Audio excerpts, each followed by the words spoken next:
Here I have a polyurethane resin. It's a 10-minute fast cure resin. Polyurethane resin is new to me and it's a brand new product for Let's Resin, released yesterday. Fast cure resins have been out a long while, but let's see how this one holds up. I'll try this out for you and make all the mistakes so you don't have to. As with any project, always make sure you follow all the safety requirements on the instructions and wear the correct protective equipment. To make sure I have a level surface, I like to use this leveling bed when doing any of my resin projects, along with silicone mats of course. The resin can be measured by measuring cup or weighing scales. Rather than doing a large deep mould, I'm giving myself a bit of a resin challenge here, and I'm going to try and pour lots of small items with this 10-minute resin and see if I can do it. It's a 2-part resin and we need equal quantities of both.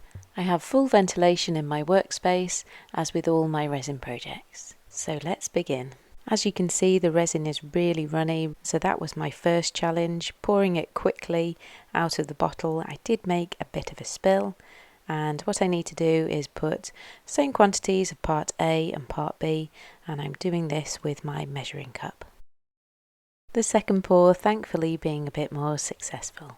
I now take my wooden stick and I stir the two together, being really conscious that I only have 10 minutes until this is going to be fully cured. I stirred the resin for approximately 20 seconds and this felt like enough as the resin feels quite watery. I have this Domino's silicone mould which has 28 chambers to fill, and I know I've really got to be quick. I can feel this really heating up as I go. I made the mistake of having to put it down and move the bottle of resin, and that wasted me just a few moments in time, and I can feel this really heating up now. It's really getting hotter and thicker. So I'm waiting to see what's happened, and yes, it started to cure and will no longer pour. Wow, I've never used this before and it really does seem like a fantastic product already. Look how fast it sets.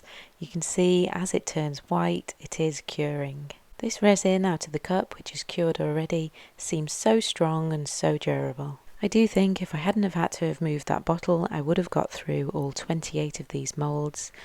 But I can easily mix a little bit more, and this time I'm going to do some smaller quantities and I'm going to do it through weighing it. Pouring this resin, it just takes a little bit of getting used to the bottle, and so that poured fine.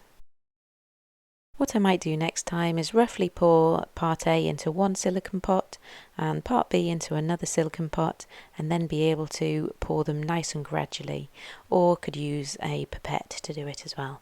But I've mixed up another small batch of this to fill up the rest of the white in these, and then I'm going to put another colour over the top and see how we get on with a bit of colour. Within the 10 minutes since I mixed the first batch, you can see that it's gone white and fully cured. I'm adding quite a few drops of black resin dye to the remaining resin, and let's see how dark this actually goes, bearing in mind that it has a white base to it.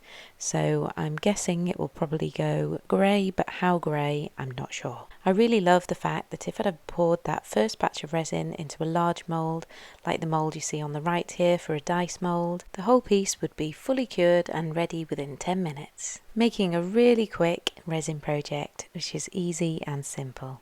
I'm also really amazed how bubble free the resin is. I can just see one tiny bubble there which we can use a heat source to pop. I know I've not demoulded the resin yet, but I am absolutely loving this already, and I love the fact that it's so quick, and within literally 10-20 minutes you can have a project there, done, finished, completed. So let's see what the results will be. When I'm doing a resin project like this, I always keep a spare mould by the side, another silicone mould, and pour in the leftover resin so that it's not going to waste. Just a few minutes and the ones on the left will be fully cured like the ones on the right. Time to demould and see how the resins turned out. Gorgeous! How cool is that? A two-tone resin in absolutely no time at all. I have a really lovely domino set and I love this product. Will you give it a go? Please comment below what you think. They're smooth, they're shiny, they're bubble free, they're really lovely, and I recommend giving this a go. I love to get really quick results like this, so if you do too, it's definitely an option. I've got some mirror pens and I'm just going to finish these off with a little bit of detail. All the links I'll put in the description below for all the products used here, so please do take a look. Not everyone enjoys the resin process, but this has been really fun, and for a really quick, easy and simple project, I definitely recommend. And it's easy to clean up too, just turn your moulds inside out and peel it off. You can file any rough edges if need be off the resin, but it's time to have a game. I only opened my new box of resin less than an hour ago, and here we have the product finished and completed and done. And what could be quicker than that? So this is a super fast resin project, polyurethane resin by Let's Resin. I'll put all the links of everything I used in the description below. So thank you for watching, and I'll see you in the next creative video. Bye for now.